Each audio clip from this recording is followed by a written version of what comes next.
How to activate the American Express Platinum card. Hi guys, welcome back to our channel.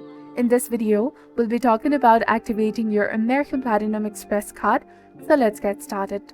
In order to activate your card, you can use any of the following methods. For new cards, you have to first go and download the American Express app, enter your card details, create a user ID and password, and set a PIN of your choice if you haven't already, and activate your card. Go to American Express Online Services. Register for the online services at americanexpress.com/in/activate.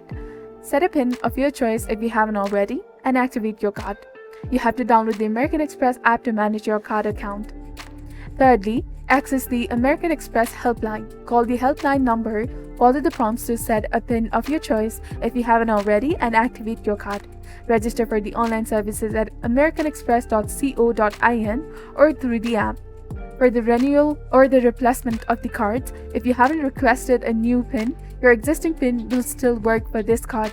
However, you must activate your card before first use through one of the following methods: through the American Express app and American Express Online Services and American Express Helpline. If your card is a replacement card and you requested a new PIN, do choose a 4-digit PIN of your choice and activate your card before using the first method listed above. So this was all about it. If you found this guide helpful, please consider leaving a like and subscribing to our channels. Thank you for your viewership and support. See you in the next one.